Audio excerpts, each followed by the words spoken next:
Hello everyone, welcome back to my YouTube channel. It's been so long that I posted a video or short, but today I'm gonna tell you about diabetes mellitus. It's a very common disorder in India, and it's very important to know what actually diabetes mellitus for both medicos and non-medicos. First మనం భోజనం చేసిన తర్వాత మన బ్లడ్లో glucose అనేది increase అవుతుంది.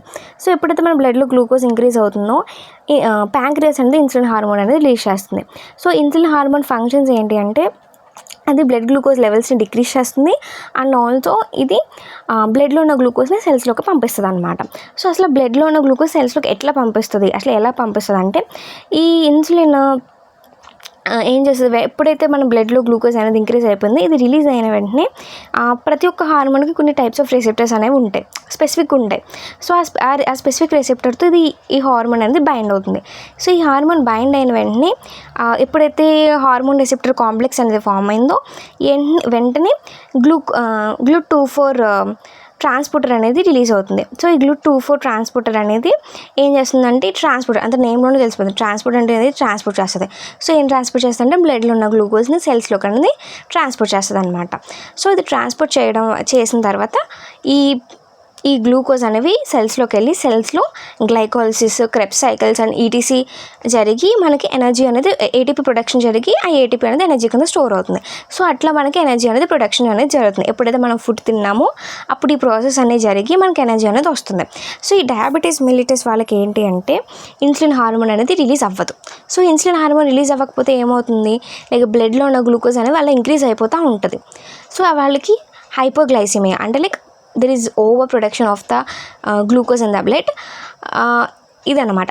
But it's అంటే not curable అంటారు కానీ ఇట్స్ క్యూరబుల్. అంటే లైక్ డైలీ మనకి intermediate fasting is very best method to control diabetes. అంటే లైక్ మనకి డేకి లైక్ 2 మీల్స్ చేసేలాగా చూసుకుంటా మనం ఎవ్రీ మీల్ చేసిన తర్వాత గ్లూకోజ్ లెవెల్స్ చూసుకుంటా ఉండి ఎక్సర్సైజ్ చేసుకుంటా వాకింగ్ బెస్ట్ 1 అవర్ వాకింగ్ అన్నా చేసుకుంటా ఉంటే glucose hypoglycaemia like diabetes mellitus అనేది కంట్రోల్ చేసుకోవచ్చు.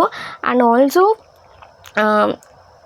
ఇంకా మనకి హైపోగ్లైసిమియా కూడా ఉంటుంది. హైపోగ్లైసిమియా ఏంటంటే అది మొత్తం ఇన్సులిన్ అనేది ఓవర్ ప్రొడక్షన్ అనేది జరిగిపోతుంది. సో ఇన్సులిన్ ఓవర్ ప్రొడక్షన్ జరిగితే అసలు బ్లడ్లో గ్లూకోజే ఉండదు. సో ఉండకపోతే మనకి లైక్ ఫెయింటింగ్ అవుతున్నట్టు అండ్ లైక్ డిజీనెస్ వచ్చేసి టైర్డ్నెస్ వచ్చేసి సో ఇవన్నీ ఉంటుంది అనమాట. ఇది హైపోగ్లైసిమియాకి. సో హైపోగ్లైసిమియాకి అయితే బ్లడ్లో ఎక్కువ గ్లూకోజ్ అనేది ఉంటుంది. So this is all about diabetes and also the mechanism. It's very important to know what actually happens when we eat food and energy ఎలా ప్రొడక్షన్ జరుగుతుంది అన్నీ అనేది తెలుసుకోవాలి.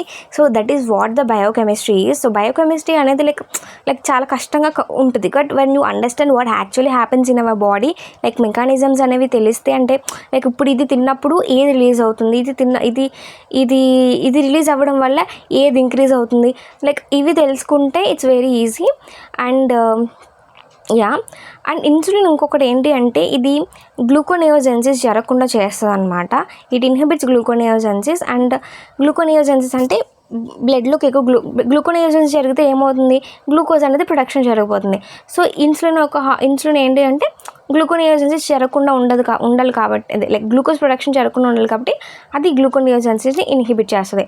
లైక్ ఇట్లాంటివి కొన్ని మనకి తెలిస్తే like it's helpful for like నార్మల్గా హెల్ప్ఫుల్ అవుతుంది అండ్ ఆల్సో మనకి ఎగ్జామ్స్ లైక్ వైవాలో కూడా హెల్ప్ఫుల్ అవుతాయి. I hope this video helps you all. So please like, share and don't forget to subscribe. Thank you.